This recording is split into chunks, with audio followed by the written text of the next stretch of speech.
Books, books. I like books. I'm gonna read them all.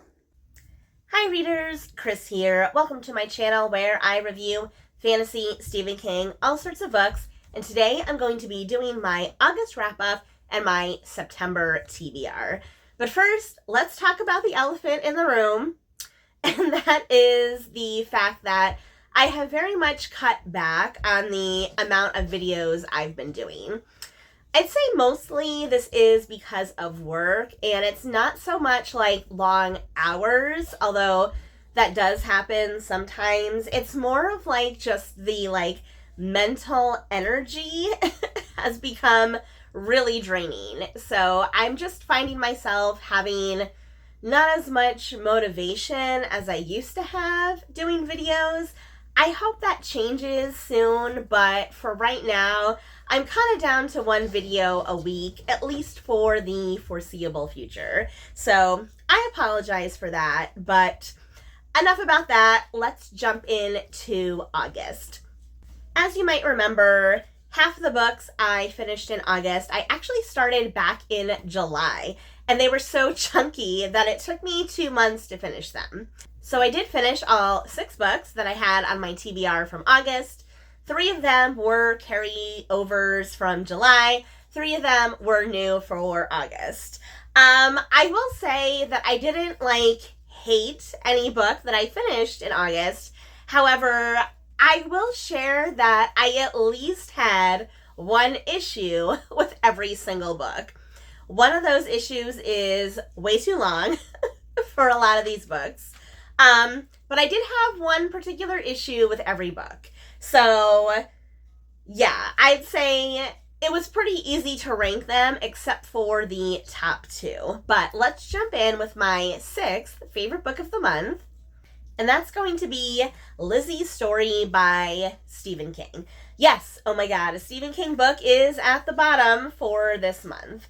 And I think Lisey's Story is one of those books where you're either gonna love it or you're going to hate it. And I don't know, I do fall somewhere in the middle. I guess I shouldn't say that. But I just feel like it's such a personal story. So it's about this woman whose husband has recently passed away. He died 2 years ago. He was a famous author. And now she is still trying to come to terms with the grief of losing her husband that she was married to for so many years because he was someone famous. There's people that are really after her for his manuscripts and stuff, and you can tell, or at least I could tell reading this, that this is a very personal story to Stephen King. And there were things that I liked about it. I think anyone that's been in a long-term relationship, you can appreciate some of the things that Lisey goes through in here. But there were some other things that I just couldn't connect with, so that's why it's at the bottom. To me, it's one of those stories where I feel like King goes too far into the supernatural realm. I feel like what he had in the real world, quote unquote, was enough. I don't feel like he had to lean so hard into the supernatural stuff, but he did anyway. So again, because of the subject matter, I feel like, yeah, it's going to be a really personal story, and if you're reading it, you're going to take a lot out of it. So that's all I'm going to say about this one for now. So let's move on to number 5. My 5th favorite book of the month is going to be All These Bodies by Kendare Blake. Oop, falling stuff out. Stuff is always falling out of all my books. So this is my first Kendare Blake book. I don't think it's going to be my last because I did enjoy this one. So this is a really quick, true crime, murder mystery type book. There is a murder in this small town, and they can't find the killer, but they find this young girl at the scene covered in blood. And of course, they're this young girl couldn't have possibly, done all these murders, but she was the only one there. So she's in jail. You have, a prosecutor that's trying to, pin it all on her.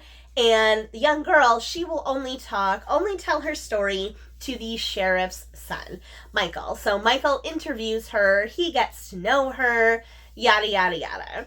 So it's very much one of those, like, he gets to know her, he comes to care for her, but, like, how much can you really trust her? She claims that, like, there's this other guy that was really behind it, a vampire, but no one can ever find proof of this. So, like I said, it's very, like, part true crime, part murder mystery, part, like, vampire diaries, I guess. And I found it really enjoyable. I do think that because Michael spends so much of the book interviewing Marie, I think it would have been really cool to, like, write this book as an actual interview, which it's not. It's written in a, narrative fiction normal way. So I think that would have been really cool if you made that change. It also has a bit of an ambiguous ending, which, again, I'm not typically a big fan of, so I didn't quite like the ending. But other than that, I did find it enjoyable. I wish I could say more about it, but I feel like there's not really that much more to it, which, again, makes it a little bit more simple. But yeah, I would definitely read more by this author. My fourth favorite book of the month is going to be Tower of Dawn by Sarah J. Maas. This is the sixth book in her Throne of Glass series. I have been loving this series. Out of all the Sarah J. Maas books I've read, which, to be fair, I have not read all of them, but out of the ones I have read, this has been my favorite series. And going into this book, I knew that it was controversial. Can't talk today. Because it's one of those books that, like, completely deviates from, like, the main cast and the main characters and kind of tells a side story. Now, I am used to that. I've seen that done in these types of fantasy stories before. The one that it specifically reminded me of is The Sword of Truth by Terry Goodkind. Like, book 7 or 8 stops following the main cast and tells a side story.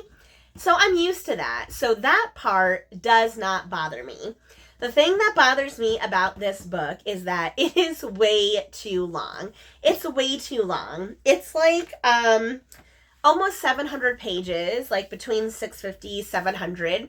And through the first half of the book, like, nothing happens. It's all set up. Now, granted, it is setting up for, like, there's a lot of good stuff that happens in the second half of the book, but I feel like it takes way too long to get there. I feel like you could have told this story with the same characters and the same plot and the same importance to the main tale if this book was half as long. It did not need to be this long. I really don't think that it did. So for that reason, that's why it's lower on my ranking. However, I will say, like, second half of the book ending, I really loved a lot of the stuff that happened in here. I loved a lot of the character work. I loved the world building so much. Like, I loved all that stuff. It just did not need to be this long. My third favorite book of August is going to be The Knife of Never Letting Go by Patrick Ness. This is the first book in his Chaos Walking series, and I didn't realize when I started this book that there was actually a movie made about this one. And I did not realize that that movie was supposed to be based on this book, because the movie was so awful and this book is so good. So basically, I would describe this as like a sci-fi dystopian book. So we have a young boy who's living on this alien planet. So basically, people left Earth because it sucked. They went and settled on this new planet. And on this new planet, the thoughts of men can be heard by everyone. So basically, men have no privacy because all of their inner thoughts can be heard by everyone. And they call it noise, which I think is really interesting, an interesting commentary. So we have this young boy, he's growing up in this village where there's all this noise, and he's about to become a man, But when that happens, basically there's like this ritual that needs to happen, but his brothers slash parents, his guardians basically are like, we don't want this to happen to you, so we're gonna like set you free. You need to escape from here because everything you know is wrong. He ends up meeting a young girl, which of course he was told his whole life that like women don't exist. And yeah, so basically him and this girl kind of go on the run. And I would say that's what this whole book is about, is him and this girl on the run. So on one hand, I really like this book. I really liked it a lot. I love the characters. I think Todd is a really great character. Like, as a young man, like really growing up and figuring out what it really means to be a man. I loved all that stuff. I loved his journey. I love his relationship with Viola, the girl he meets. And of course, I love his dog. Oh my God, do I love his dog so much. On the flip side of that, I do think that his journey did drag on a little bit. I felt like it was repeating a lot. Like him and Viola would like get to a village and then something in the village would happen and then they'd have to leave and they're constantly being chased. So I did feel like that got a bit repetitive up at times. And then his dog, yeah, something happens to the dog that I was not expecting, that I was not prepared for. And I have to say, honestly, that this book legit made me angry. Like, I don't usually get angry at books. This book made me angry because it hit me so hard in the feels that I was like, I was angry because I wasn't prepared for it. I wish I had been prepared for it, but I was not. So because of those reasons, that's why it's not higher up. But I still think it's a great book. I definitely want to continue the series and see what happens next, even though I was angry at that one part. So now we come to my 1 and 2 favorite books of the month. And here's where I had a bit of a hard time because on one hand, I have one book that I don't have any complaints about, and I liked it. And then I have a second book that I do have complaints about, but I loved it. So I loved it despite the complaints. So it's like, do I take the book that I feel is perfect, but I didn't 100% love, or do I pick the book that's less than perfect, but that I still love? So ultimately, what I ended up with is my second favorite book of August is going to be Oathbringer by Brandon Sanderson. This is the third book in his Stormlight archive, and yeah, I'm pretty sure that this is the longest book I have ever read. At over 1,200 pages, it was a doozy. It was a doozy. Oh my God. I know that one of you told me that this book ruined the series for you. I think I know who it was that said that. I think it was you, Nim, but if I'm wrong, let me know. And I can see why, because again, I think we have another case of this book is way too long. It is way too long. Just for an example, there are a lot of flashback chapters in this book. And I understand why they're there, but I don't think you needed as many of them to get the point across. I really don't. I think you could have easily cut 200 to 300 pages out of this book, and it still would have been like exactly the same. I also think that this one is like a borderline getting too complex. I read epic fantasy, Game of Thrones, Wheel of Time, all of that stuff. So I am used to like really complex world building, but I feel like this one is getting right at the line. Hasn't crossed it yet to me, but it's getting there. But I will say overall, I really loved the back half of this book. I really loved the back half of this book.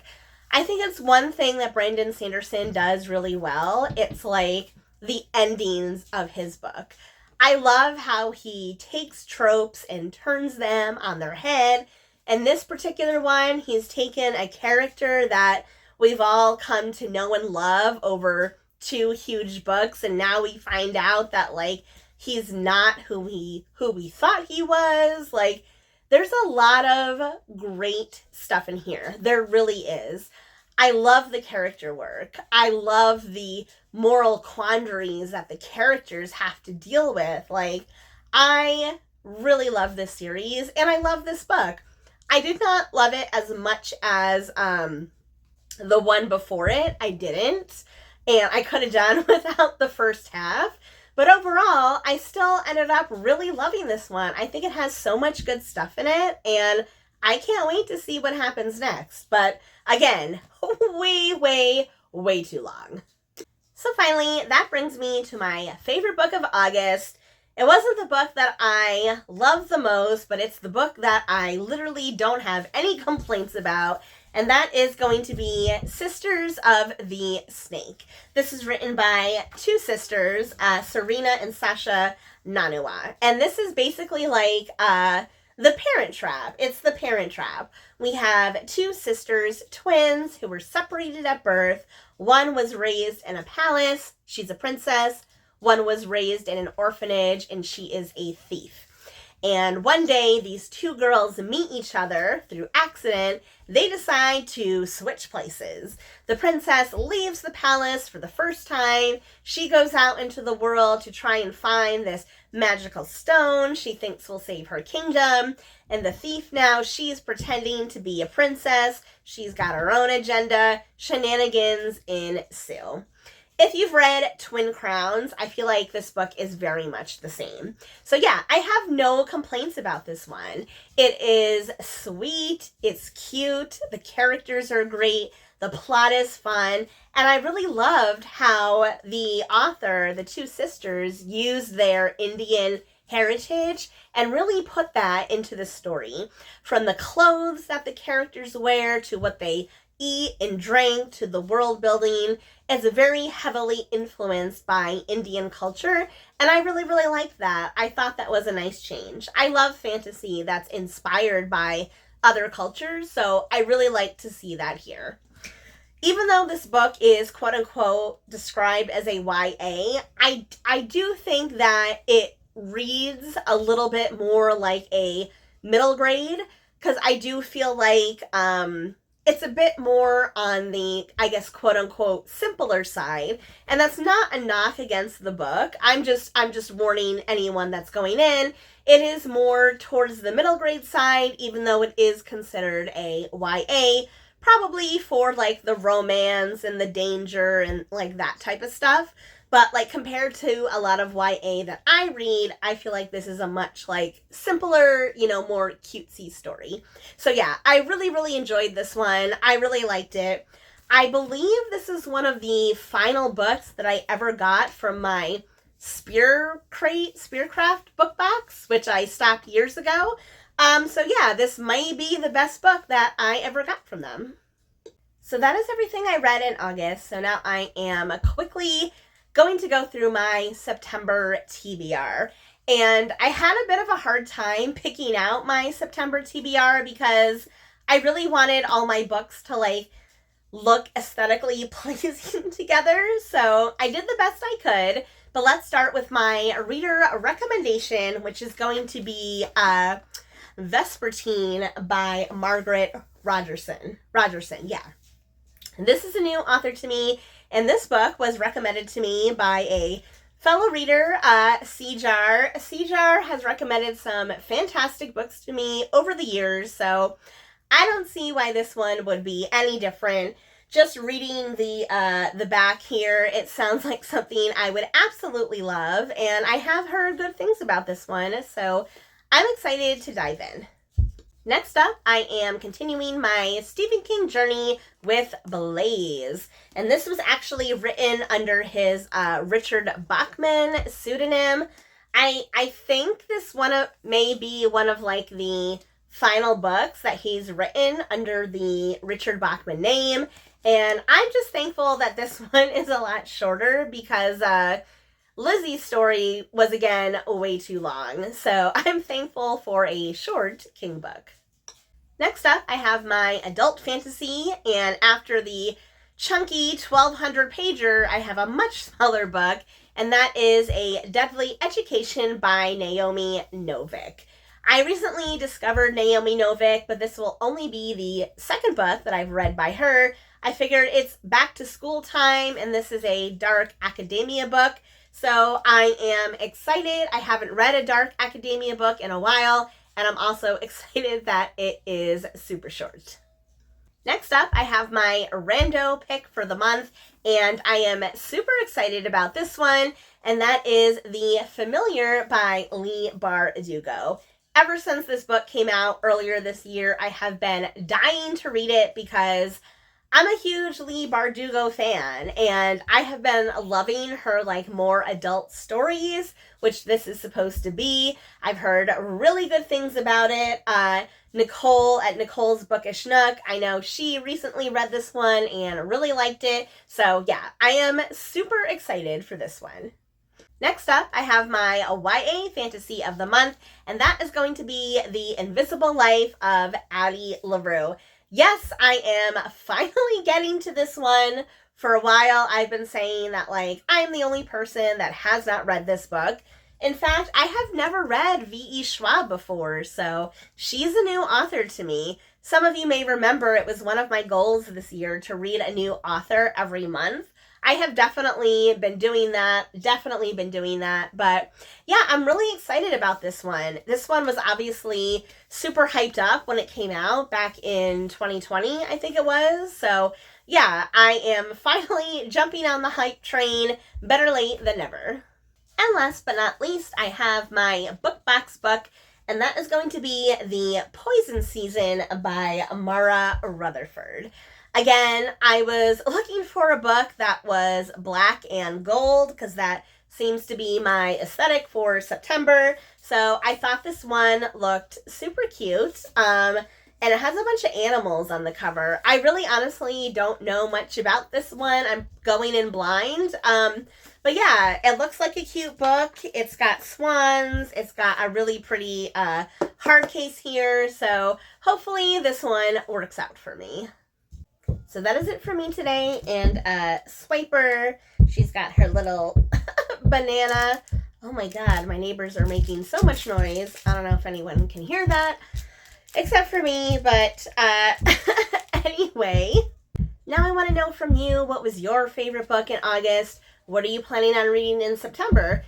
Let me know all your thoughts in the comments section below, and as always, if you like this video, please give it a thumbs up. If you're not already, please subscribe to my channel for more bookish stuff and more furry friends coming your way soon. All right, everyone. Happy reading.